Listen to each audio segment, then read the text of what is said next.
Welcome back to the A-List, guys, to your A-List Lowdown. Coming at you today, August 13th, 2025, with Raise the Flag and Mandatory Minimum. Should be a good show. I forgot to go live on here, but I'll press that button now. Super stormy out right now, so I don't know. Hopefully this doesn't affect my power. Wow, it's really stormy. Is it? Yeah, it's kind of stormy here too. What are the chances of that? Yeah, not much really. Usually it's moving from one place or to the other. Yeah, but it's storming here, and then it's supposed to be nice again. So I'm hoping this is actually the last little storm front to come through this winter, and we can move on with at least a month of good summer. I'm hoping to go fishing Sunday and maybe tubing with the kids and stuff on Monday. So, because we're still allowed in the wilderness here, so I'm allowed to go out on the lake and go fishing and tubing. Actually, well, it's kind of weird to know that some of Canada is so dry and tindery when we've been soaking wet like all summer. Like usually, aren't we super sunny in this prairies and Calgary? But we're soaking. So soaking wet. It's weird. I guess it's that different out east. It's so dry. Well, I mean, I have a bunch of clips. I couldn't help but, I mean, it's still going viral. There's still a lot of arguing online about it, so we should probably play it. Do you know what Raise the Flag is about? I do not know what Raise the Flag is about. No, do you want to start? You're going to start? You want to start with Raise the Flag? It's a short one. Sure. Okay. Let's start with that. We gotta go on. It's a little CTV news thing here. The postman comes, puts the mail inside, closes the door, and brings this up. For many, that's the way it's been in rural areas for years. Not anymore. Whether it's to save time or money, I'm not sure, but it's not doing the workers nor the corporation any good. David Carrier received a letter from Canada Post indicating delivery agents would no longer raise the flag on mailboxes when mail is delivered. And it seems a little bit odd that given it a time when Canada Post is struggling to survive and wanting large raises and wanting to gain more of the market share, that they're going to offer less service and less convenience to the public when they deliver their mail. A resident in Somerstown near Cornwall received this handwritten note from a carrier saying they were no longer allowed to raise the flag. So sorry, please check box regularly. In a letter to rural customers, Canada Post said after a review, it was determined that the purpose of the signal device was for the customer to indicate to the delivery agent that there was outgoing mail. Canada Post writes in a statement that the flag is not meant to inform customers mail is in the mailbox. It acknowledged some do it as a courtesy, but that it is not a national delivery process. For Carrier, it doesn't make sense. I've spent my whole life living rurally, and I don't know of very many people who put mail outgoing and use that indicator. But a lot of people here have a half a mile laneway, and they look out, they don't see a flag, they don't go out. If they see the flag, they go out. So a lot of these people are older, and it takes some effort to go out and get that mail. Oh, sorry, I'm dealing with this tornado warning now, right in the middle of all this when we started. So I might get a tornado warning too. I mean, I'm right on the edge of the current tornado warning. So I'm not on it. There isn't one online. We're hearing it from people, right? People, oh, it's just leaving one town. Are you sure there's a tornado leaving the town? I mean, honestly, I don't. Well, what town's it leaving? I don't want to get into towns and stuff and all Okay. that, you know? But just saying, like I just checked the weather forecast before we started in case there was something going on. So how far? There's a ton of lightning, like an hour. An hour away? How fast a tornado goes? So we got like what, at least half an hour? I know, but I should be putting stuff away outside if there is a tornado. I mean, it's just doesn't matter. Can you put stuff away for a tornado? Yeah, there's a bunch of loose stuff. I mean, I just saw the ladder fly into the shed out the little window in my, What? So the ladder flew back into the shed just a couple seconds ago. So it's definitely windy and tons of lightning. So I don't know what to think about that. I mean, I think that everyone involved in this is a douchebag. Honestly, I think that the people that need the mail flag up, that is retarded. Who cares? I don't have a mail flag. I just got to check the mail. It's a real bitch. I know, but here's my point about it, right? Here's my point about it. What? And them not lifting up the flag is also just it's ridiculous, right? I mean, if you've got to deal with your mail guy and he does that, why would corporate tell you not to do that? It's literally 2 seconds. You just put the mail so in. is another mail truck stopping because they think that there's mail there or what? You know, it just seems like a big waste. That's their problem, right? That's their problem. I mean, you should see the comments here, right? What are you going to do about it? Hire the competition, stop paying taxes for Canada Post bailouts. This, for those saying the flag is to notify the mailman of outgoing mail, Canada Post doesn't offer that service either. So the system was born. There are outgoing mailboxes like 2 kilometers from everybody's home they have to drive to. So, I mean, and then there's a bunch of people like here in the US, putting it up means outgoing, we don't even have, so everybody, the US comments here are just raking us. We're a bunch of lazy bastards. Like that's what, when you see those little mail vans in the States and they just go around, they pick up everybody's mail, right? Yeah. Let Canada Post rot. This is America. You've raised the flag when you want the postman to pick. This is the correct way, Canadians. You're crying about the dumbest things. Your entire country has been taken over by radical Islamic terrorists and don't focus on fixing that problem first. This is wild. How hard is it to put that little flag up? What a clown show. My power is not flickering. Have you seen this one? Elbows up. What did he say? I don't know. Something about being retarded. Yeah, I seen that one. That's all okay, me, buddy. Okay, I gotta check this scenario out here. It's like storming really bad. So I'm gonna just you can do your segment and I'll be back in a sec. Okay. What I'll do is I'll just play this speech here for the Newfoundland guy. Then this says, Newfoundland blink. Remember, folks, there's more of us than there are of them, politicians. When our elected representatives start to abuse their powers and overreach, then civil disobedience becomes a moral obligation. And that is, of course, in response to this.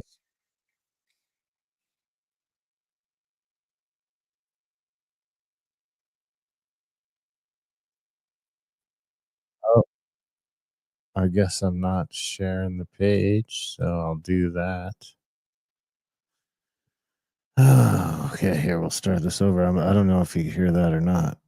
Is there any plan to ban people from hiking, camping like Nova Scotia and New Brunswick have, given that? Look, it's very difficult to do that here in Newfoundland and Labrador. I mean, people literally go back and forth to their daily activities and lives and to work on ATVs. People literally do live in wooded areas. So I don't know how you ban people from their homes. That's just going to compound the problem in terms of evacuating people who live in or near woods.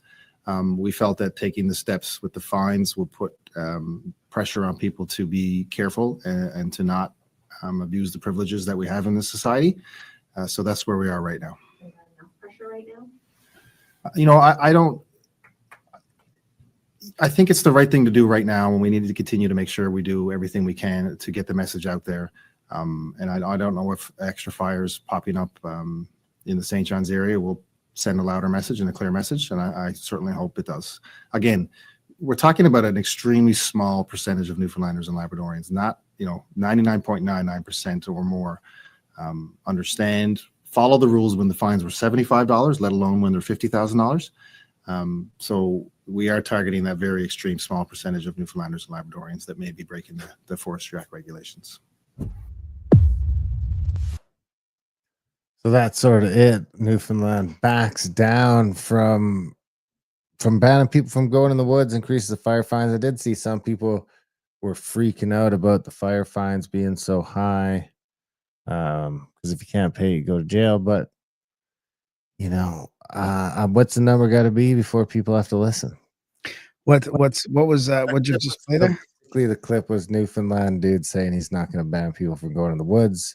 He just increased the fine to $50,000 for breaking the fire ban rules. Okay.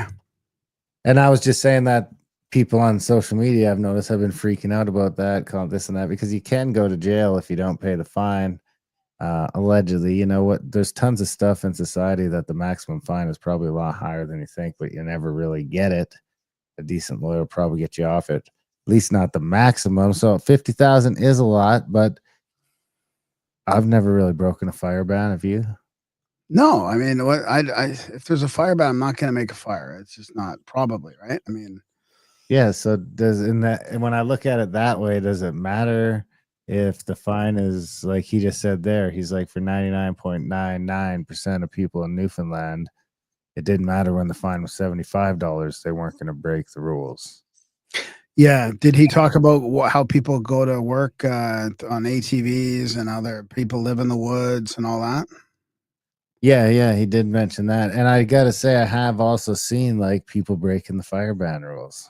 Or they're just like, I'm not having a fire. What I have is usually like I have a gas one that you're allowed to use when there's a fire ban, a little fake one that I bring along. And some people just have fires. I would never rat them out or anything like that, but I just personally wouldn't do it. So I don't know.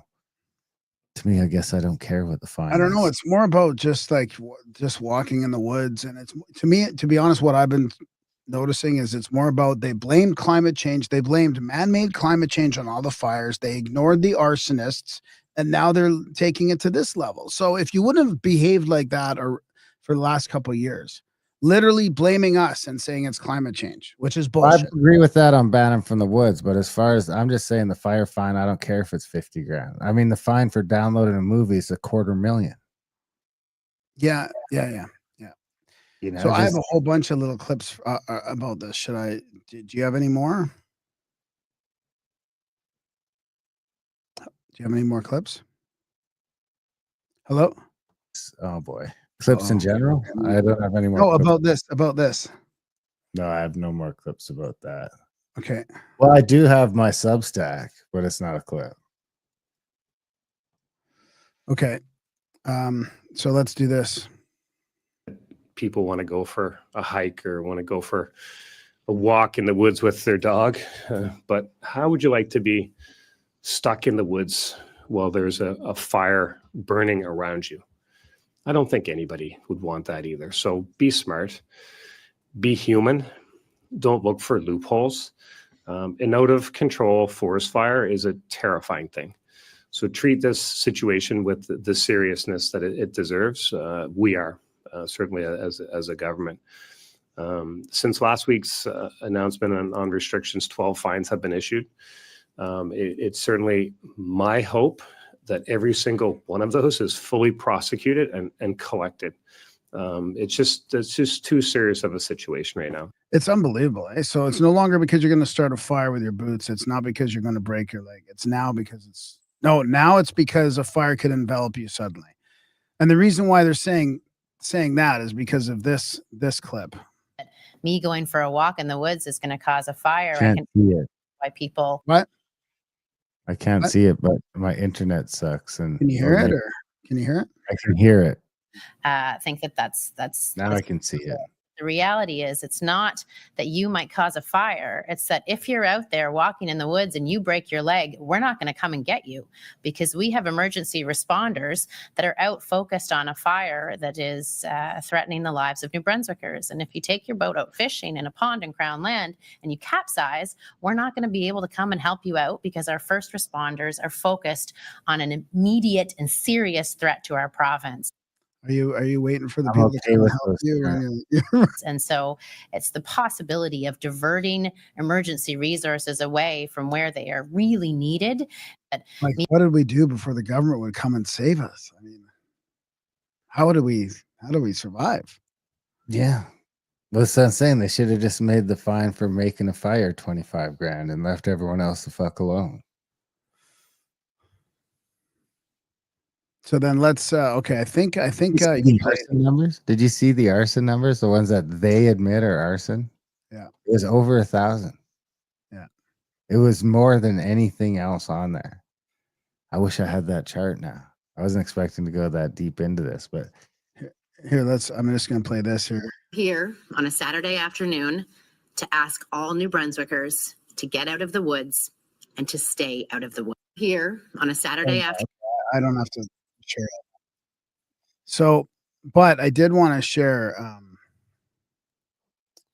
wonder if I'm gonna miss. Okay, let me share Marty Up North thing here. So this is Marty Up North looking at the actual numbers. So, and the number of annual forest fires in Canada has been trending down for 40 years. This is in spite of the fact that reporting is improved and our population has nearly doubled. Authorities are reporting the smallest fires. So, I mean, this is a good chart, right? Annual fires in Canada from there, 8,000 down to 4,000, from 82 to 2024. You see that? Now, this is the one I wanted to show actually, which I found. I didn't realize Marty had here. More fires doesn't sell the climate change narrative. What sells is bigger fires with more smoke requiring more lockdowns. Until 2022, the annual area burned was relatively constant. So in 2023, the fires in BC and Alberta were allowed to burn. That's true. They did allow them to burn. Remember, that was all a big controversy. They allowed them to burn. This is all by design, folks. Our forests are mismanaged, our resources misallocated. We gutted the fire prevention and fighting capabilities. We replaced people in lookout towers with cameras, and we haven't purchased a new water bomber in decades. And notice how each province gets a turn. Years ago, it was BC. Then Alberta. This year, it started out with Manitoba and moved to the Maritimes. I'm predicting that next year, the forest fire focus will be Quebec or Ontario. That's interesting. And there's the big jump in 2023 for the areas burned. So that's when they let them all burn. Let it burn, baby. So then I found this mapping thing here that I was looking for it too, right? Visually mapping Canada's wildfire data.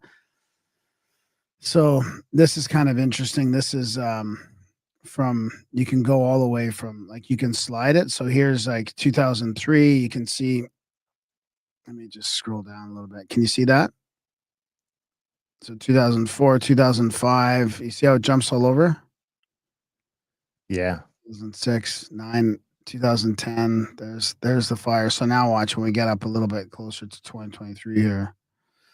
2018, 2019, 2021. Geez, that's interesting around that area. That's where, what do you call it? The Lytton fire. That, you know that was lit. That was with that doctor that came out against the vaccines, and he was. Do you know that the cops admitted starting that fire? No. Pretty sure it's the Lytton one that burned down the town. And there's 2022, and then there's 2023. So they let it burn, and now they've got this big. Now 2 years later they can freak out. And here's the chart that Marty had here. This is the total area burned by year. God damn. Here's the total area by province. So if you go back to the year here, so you can go like scroll around from 2000. This is a pretty good interactive map here. You can do it by province. Total burned area. What's So this? Government? It's CanadianWildfires.ca. Individual wildfires by province. By year, it looks like. So there's the province's color bubbles, and the year has, the individual fires. Yeah, so I wonder who does this website. Oh, about mapping Canadian wildfires is a joint project by Matthew Chan Jin Park, and Sarah Smith. We hope you found it helpful. I will avoid making smart-ass comments about the team. I was just going through the Nova Scotia wildfire statistics. They had an arson in 2020, but it doesn't look like the stats only go up to 2021. I tried to go to the live heat map here, but it doesn't seem to work. I can't get it to work.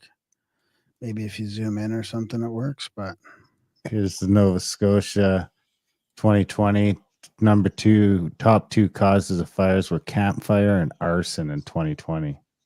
Playing with fire 2, smoking 4, blueberry burning 2, spontaneous combustion 2. What's spontaneous combustion? no, that's somebody actually start getting on fire themselves. It says spontaneous combustion 2. Wow. So they just go out in the woods and they start the fire by themselves. by combusting. Or the fire just started by itself. And then there's this map here that does now in 2021, they've taken off. No. Spontaneous combustion is still here, but there's no kind of spontaneous combustion in 2021. But now they've taken off. Arson is gone. No Now they way. have other, which has 14, which I suspect is the arson. They still have blueberry burning, all the rest, playing with fire. This is new too. Incendiary device. What do you think that is? Like a firework? I don't know. Or is that also arson? Like a lighter? No, that'd be like a doobie lighter. A lighter for your doobie. Do they have smoke? No, smoking's on here. Smoking. 3. Yeah, but a lighter, but I don't know, maybe people, I don't know, that is weird. If it's a lighter, then it would be arson. So maybe that's the arson one that disappeared. It's unbelievable. We're just, and then what it ends up causing is a bunch of this, right? So, and I don't know if this is true or not. I haven't looked into it, but Nova Scotia lifted the uranium mining ban. So did you hear about this in March 2025 after nearly 50 years? This is from I did hear about this. Canadian Doge. The deposits sit very close to wildfire areas and would explain a lot, given that they don't want people finding out about the mining process. I mean, why? That's the other problem. Why can't we find out about the mining process? You know, why? Why? Because it's not environmentally friendly? Is it the eco-terrorists? Is it the... It makes sense. The fires are there to clear up the space. I mean, I don't know. It does. This conspiracy doesn't make sense to me because it's just like, I don't think anyone cares if they're making uranium mines. They'll probably be happy. Well, that's exactly what I'm getting at. Somebody said, check out this. It has it in this sustainable development. Now, I think I missed the link that had this, but somebody linked to this and said that the forest fire, it's like the banning people from the... You're playing something really loud there. That's not me, I don't think. Unless it was the TikTok saying it disconnected us or something. I don't know, but that wasn't me. Phone's ringing or something? Something's ringing. It's TikTok doing it. So then this might be a lead into your Substack. But I think it's because my power's gonna fail. Oh, so 2025 New Brunswick forestry spray license map has been released. Did you hear about this? Look how much poison the government of New Brunswick is allowing in our great province. Pure insanity. Explore the sites in your area on the map. Who wants this much poison in NB? This is only one industry destroying our environment. I wonder if they map all provinces. Have you seen this? Yeah, we get to save that map and overlay it with fires in a few years because that shit is turning the forest into tinder. Yeah. BC forestry reform after 24 simultaneous fire evacuation orders on July 23rd, 2024. People seem to be catching on. The concoctions of chemical sprays have relied on self-monitoring by manufacturers. Mayors, forestry ministers continue to sign off on public poisoning because it has gone on for decades and is never questioned. The stupidity of the modern public servant and apathy of the unconscious public is why our children are mutating. They are being poisoned. Glyphosate is just one example. The proprietary nature of some sprays like spongy moth do not even reveal the chemical ingredients. Yet it is sprayed on hectares of population. If only less than 20 moths are found. It is true. I evaluated every spray zone in BC. And here it is. Spongy moth spraying. Cowichan Bay, Esquimalt, Kamloops, and Cranbrook. You know, it'd be interesting to see if these correlated since his analysis with any fires. Yeah, that's what I'm talking about. I could add to that with a bit of this, which is in the Maritimes alone, glyphosate spraying on Crown land has become an annual ritual. In New Brunswick, roughly 15,000 hectares of public forest are sprayed every year with a 30% increase since 2005. In 2017, taxpayers forked out $2.86 million to poison their own land. Nova Scotia claims to have ended Crown land spraying in 2010. Glyphosate doesn't politely target competing species. It wipes out anything green, stripping biodiversity from the forest floor to canopy. That means destroying blah, blah, blah, blah, blah. Herbicide kills vegetation. The deadfall dries out over months and years, and you now have a tinderbox stretching for miles. And when it burns, they call it a climate emergency, which was kind of the point of the little article I wrote, is that they're spraying this glyphosate all over the place, and it's known to dry things out. They're spraying it on the wheat to dry it out. So spraying it on large amounts in the forest seems fucking berserk. Doesn't it? I mean, could you give me a good reason? Do you think they could give me a good reason on why they're doing that? What is the reason? There must be a reason. I mean, to give Monsanto money, as near as I can tell. So here's my mandatory minimum, opposite of what you might think. Black man given reduced sentence due to race. Quebec minister worries it sets a bad precedent. How about no shit, Sherlock? A Quebec minister responsible for fighting racism is criticizing a ruling by a judge who reduced a convicted black man's sentence due to systematic discrimination. In an interview with the Canadian Press, Christopher Skeet said that someone's race should not be a factor affecting sentencing for a crime. I question whether or not, as a society, this is exactly where we want to go, the minister said. Skeet was reacting to a Quebec court ruling by Judge Magala LePage, who sentenced Frank Paris, 52, to a two-year sentence in late July after he pled guilty to charges of trafficking cannabis and hashish. So first of all, nobody should be going to jail for selling weed when the government's selling weed. Right? right. The Crown initially pushed for a 4-year sentence. It was surreal to have him walking off the next day and be able to shake his hand. The lawyer said he argued for a reduced sentence after submitting a report that described his client's background as an intergenerational survivor of slavery. Oh, come on. Are you serious? They can't start using that. I mean, did they not see what's going on here? So he was bad raised in Montreal, and his mother was from Nova Scotia, and he spent his summers down the central part of the Atlantic province, where these traumas continue to be felt and experienced in the education, housing, employment, health, and justice system, the report noted. The report described how Paris faced racial discrimination multiple times, including an incident he was wrongfully detained in a holding cell for immigrants despite being a Canadian citizen. So then that means he gets a lesser sentence because he's experienced this stuff, this trauma? What we're doing is trying to correct a historical wrong. But the problem is we're creating new injustices. The fight against racism has always been about equality. When the judge did what the judge did in Paris's case was apply exactly what case law is required to apply. Anyway. Well, I'm going to follow you up on that one because here's supposedly some breaking news on a conservative bill here. Have you heard about this? Today, I'm announcing that Conservatives will introduce legislation to amend the criminal code and restore the value of Canadian citizenship by ending the practice of judges considering a non-citizen's immigration status in sentencing. Since 2013, a Supreme Court ruling has permitted judges to consider immigration status when sentencing. This has been seen in several recent high-profile cases. For example, a permanent resident received a conditional sentence after being convicted of trying to purchase sexual services from a 15-year-old, as a stronger penalty would have hindered him and his wife from obtaining Canadian citizenship. Another non-citizen in Canada on a visitor's permit was convicted twice of groping an 18-year-old woman's genitals at a bar, yet received a discharge to avoid a permanent criminal record and to allow for an appeal of their deportation.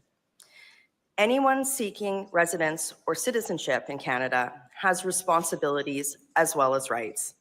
When it comes to sentencing non-citizens, Canada has essentially adopted a form of two-tier justice where judges can and have given lighter sentences to individuals who are non-citizens by virtue of this ruling. This offends all principles of fairness that should be foundational to our justice system. This is why once the House of Commons resumes this fall, Conservatives will introduce legislation to amend the criminal code to rectify this issue.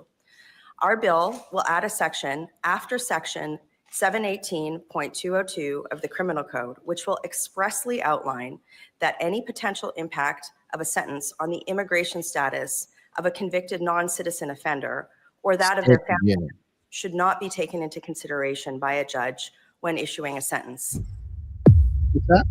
Straight to jail. That's what it should be. If you're not, if you're not a citizen, it should just be, all right, buddy, tough break. Yeah, I mean this is the problem. And then we have this on the other hand, so we have the two-tier justice system, which is obviously there. Now we've seen an article like where you're talking about where they're trying to not be unequal by race. And now they're trying to do it by Canadian citizenship. The government has to try and step in and say, like, let's make this fair to everybody. And then we have this Blacklocks reporter here, which is interesting because now we've got a media problem with this stuff. So CBC director George Akai was cited by MPs for issuing, this is October 11th, 2023, a directive ordering the CBC News staff to avoid all reference to terrorists when describing Hamas gunmen who killed Jews. Do not refer to militants, soldiers, or anyone else as terrorists, he wrote.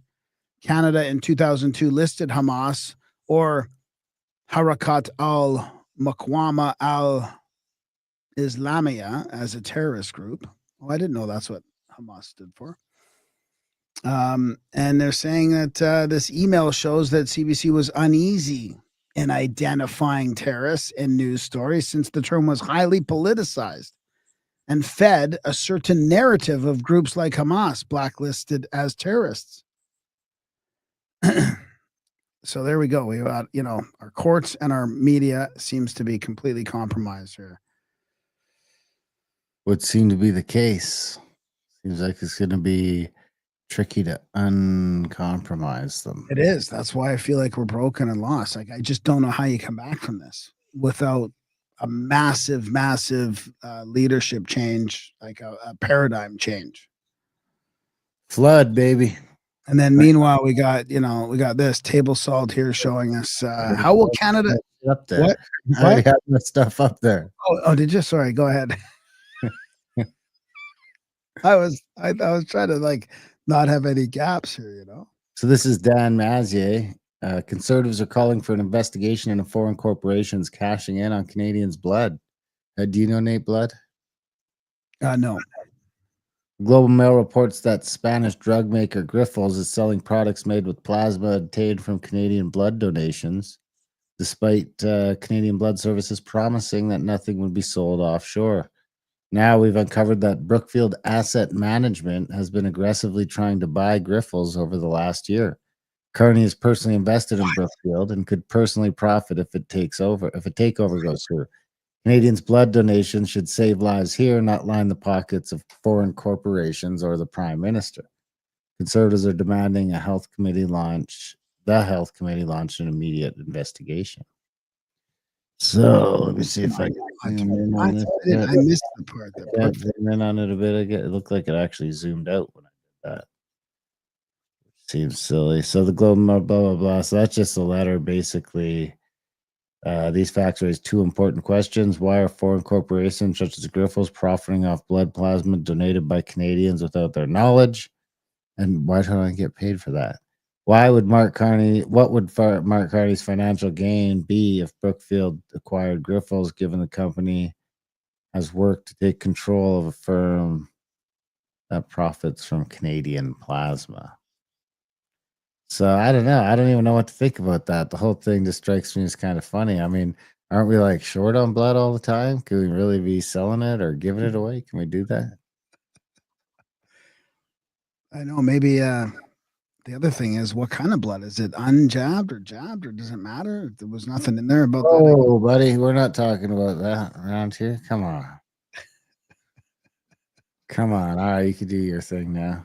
All right. Well, this was kind of just, to talk about how we're collapsing here. How will you know when Canada's cooked? When Toby moves Shopify to the USA.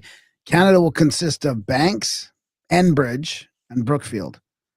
That's end state. So he's got here, this is number 1 to 14.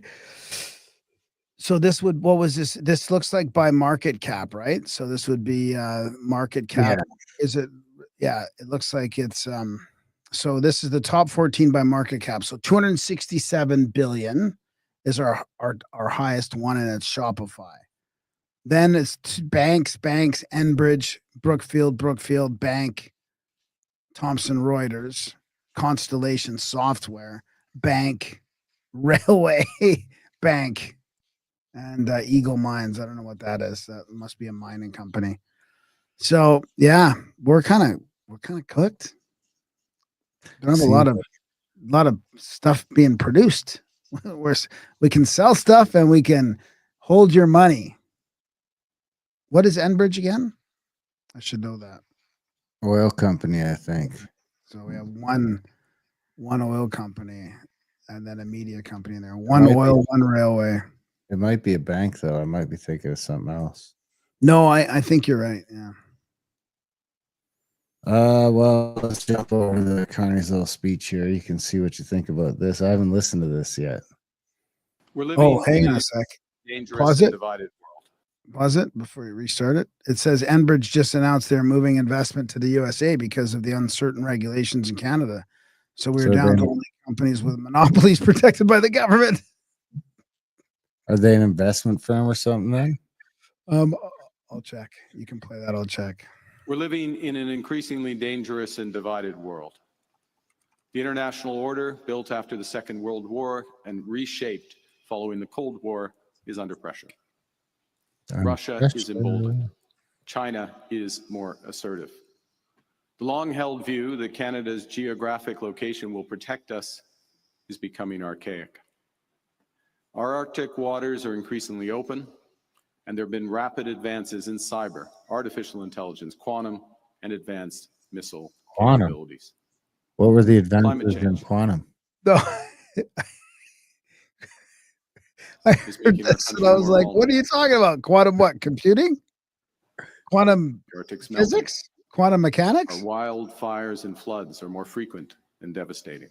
No, they're not. We just proved that was. And these are all threats to which the Canadian Armed Forces responds. The Canadian Forces keep our people and communities safe through major disasters. I'll give examples. This summer, Canadian Forces have helped communities in Saskatchewan, Manitoba, Ontario, Quebec, soon Newfoundland and Labrador, including already by safely evacuating over 6,000 Canadians.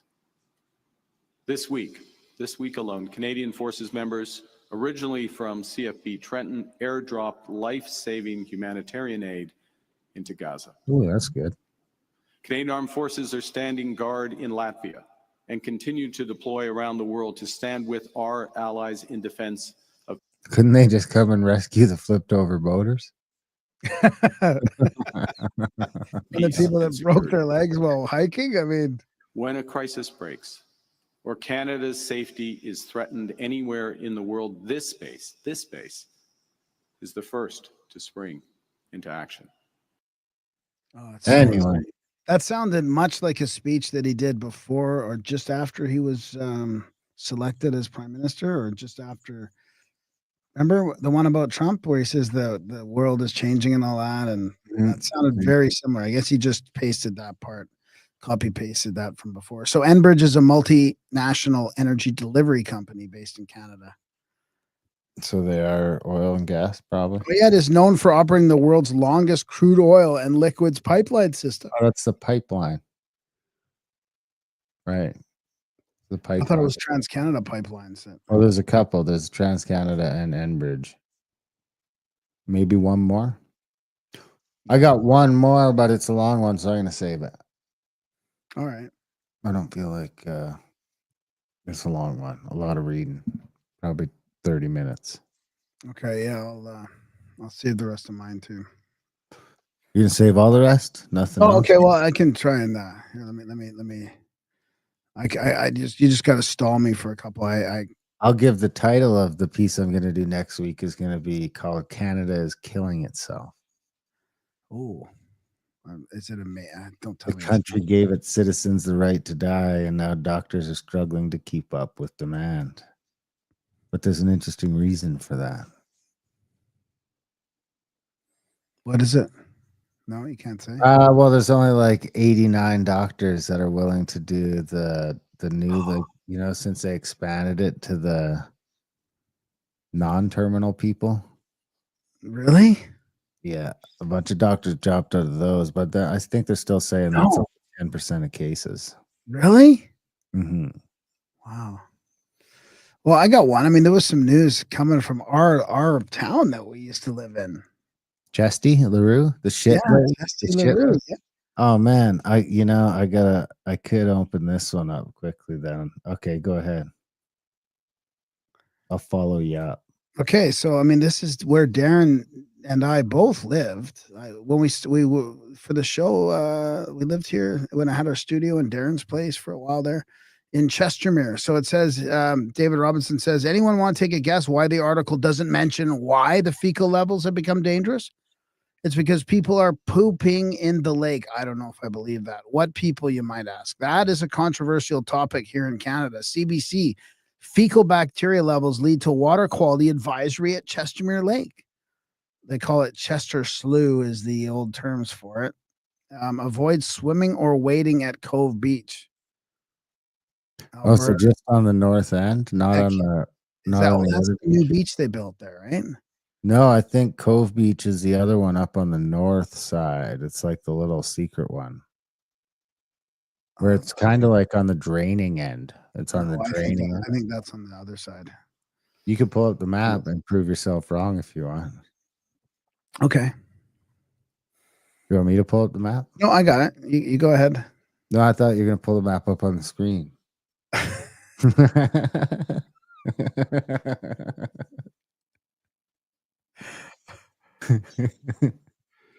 Where am I? I've lost my spot already. I went to Google Maps. I think we've had this before, though. I swear we've had the fecal thing before. It might be from that canal. So let's zoom in here. Let's zoom in. There's Chestermere right there. Cove Beach, it's called. Anniversary Park is the one I'm thinking of. So yeah. Yeah, so go north, right to where it spills out. Right. Oh, I didn't know that was there even. Yeah, you're right. Yeah, so it's like where the stuff it's almost like a little collection pool there, you see, because that little canal on the left is where it pools out. Yeah. But I don't think people hang out at that beach, do they? That doesn't look like Cove. The picture, they just sent a picture of that other beach. That's what it was. But I always see them hanging around in this area here. Yeah. Around this But area. then how many farm fields does that how many follow that canal back to the river? KB Indian Bites. KB Indian Bites it's like right in the park. Oh, it's this food truck. Follow the canal back to the river. There shouldn't be any cow fields along the way. Right, the bottom left. That's the drain. That's the fill, bottom left. Right there. There's no cows in any of those fields. That canal right there. What does that have to do with anything? Well, that's the canal that fills the lake. It comes out of the bow and goes over and fills the lake. So what happens with some of them, the ones that run by a bunch of cow pastures, is that the shit runs into there. But I don't know what's going in the canal. So I was never into swimming in that lake because it's fed out of that fucking greasy canal that comes off the river in Calgary and like goes through the industrial park for a while. It's and, a man-made lake, kind of, yeah. And then drains into Chestermere Lake. I mean, for a while I swam in it all the time, and then the more you learn, you're like, maybe not. So they're not saying it's human fecal then? It might be cow fecal? Oh, I think it's probably human feces. Yeah, I think there's a good chance. Are you serious? People literally shit in the lake? I don't think it's from people shitting in the lake. I think that the drains are crossed up, like the storm drains are getting in there somehow. There's runoff getting into there somehow. I would say it's an infrastructure problem. But then when you see something like this, then you're like, oh, well, maybe it is that. Here's just a little clip of some new Canadians having a bath. Now, this is the sort of thing you might do when you're camping, right? But isn't it weird to go to the beach and do this? So they're soaping up, washing their hair, soaping up his back, shampooing her hair. I mean, maybe it's fine. Yeah, I don't know. I kind of think that hey, at least they're in I mean, maybe if you're in the middle of nature, but where it's hard to say, right? I mean, it's nice to shower in the river, you know, have a That's nice. the beach, though. That's the beach. Yeah, that's a bit weird, I guess. If you're in the middle of nowhere, maybe, but If you're in the middle of nowhere, like camping, you know, it's but that's one of those super subjective things. Like, how do you teach people? Well, hey, we have customs here. We don't shower or shit in the middle of the beach. I mean, is that? I guess you got to say that. I still have trouble thinking that there's that many Indians in Chestermere shitting in the beach, in the water, you know, because here's the thing. There's really there's two spots where there's access to the water. There's that Cove Beach. So it's like the people would have to be leaving their houses and walking down there to go to the bathroom. Well, they do gather. But they do gather in that little where that pergola is on the other side between Cove Beach. Yeah, but that's like a whole concrete drop off there. That's, I mean, you have to hang your ass off a fucking. Oh yeah. I see what you mean. It's not private for sure. Yeah. It's a whole production, you know. Like, so there'd be pictures of somebody shitting in the water by now if they've been shitting in the water to such an extent that they have to close the lake. I don't know where the shit's coming from, but I'm saying it's some sort of an infrastructure problem. It almost has to be. If it was someplace else, I'd say maybe, but I'm pretty knowledgeable with Chestermere. I mean, for 95% of the lake shore, in order to shit on the beach, you'd have to go through somebody's yard. Yeah. I used to be one of those yards. You did, yeah. That was when we had the Yeah, the original studio was on the lake. the igloo in your thing, and it got hit with a speeding car once. Remember that was cool. Yeah. So okay, let's finish it off with this then. 23 companies are suing the federal government. This is from Tableside. This is an old one. I've been saving it up, but claiming they face bankruptcy without an unimpeded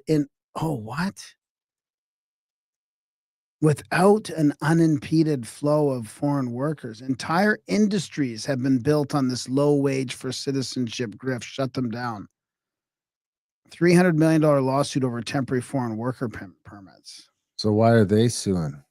Quebec's new immigration system will address the province's skilled labor shortage. Are Canadians applying for these jobs? The real question is, why don't they try paying market wage? I bet if they can't afford to use Canadian steel in those small shops and will lay off apprentices, now raise hell for all the cheap stuff we buy thanks to foreign cheap labor offshore. Canada has failed. Yep, the program got gamed and our youth are paying the price. But why are they suing them? Are they suing them because they want more, or? Well, it says here, I mean, I should have. Oh, wait, it's okay. It's just Quebec small businesses, probably. Claiming they face bankruptcy without an they're suing them for ending it. Oh my God. This is it's so disgusting, right? So how much do the prices have to go up this time? I don't know, but I mean, just the fact that you would do that as a company owner, that you can't get subsidized wages anymore, that you would even, I mean, you think it would just be like, you take it for, be grateful that you're actually getting some subsidies from the taxpayers instead of suing them. Suing the taxpayers. I always thought that was the opposite, actually. It seems crazy. I thought that was the opposite too until I read it. Like, these fucking losers are suing them because they can't do. So I want to know: does it name any of the lawsuit people? Oh, I couldn't get into the story. I should have actually had the actual. I'd be interested to know if those are like traditional French names. No, that's what they were saying. Is the whole industries have popped up supporting this now, and now they'll sue. Yeah, so I'm gonna say like those 23 companies that are suing are probably owned by newer Canadians as well. So it's probably Indians suing the government because they can't hire Indians anymore. Yeah. But I can't prove that because you didn't open up the article, Graham. Yeah, you want me to search it right now and see how fast I can pull it up? Why not? Why not? All right, let's try it here. What would you recommend I do for this? Because we're gonna try and get right deep into it right away here. So just see if the Chat GPT can pop off the name the people who are suing the Quebec government. Yeah. In the meantime, we'll pop over to some comments on the TikTok, like we said we were going to do.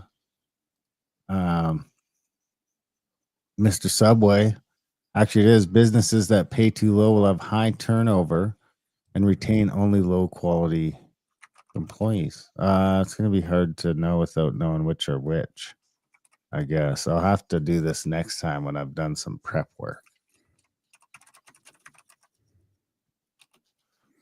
But I'm going to do it. I'm going to go through it and check it out. Let's see if it says anything here. Grok is searching right now. You're back to Grok? Well, in this one, because I'm in X, so might as well just, get Grok. I might have to tell it to think harder, maybe. Did you hear William Mackus talking about Danielle Smith pushing aggressively to criminalize ivermectin? Yeah, I know. It's so annoying to me that, not annoying, but I guess frustrating that he is in a war with the only premier that actually seems to be doing any good. But I mean, maybe she's not, who knows, but.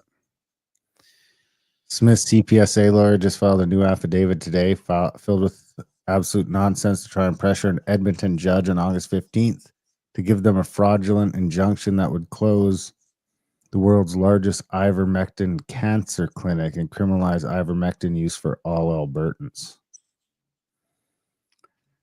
So this is debanking of his cancer clinic. I was trying to see if I could actually see the part where it says that ivermectin, the spot is offering and providing any health services.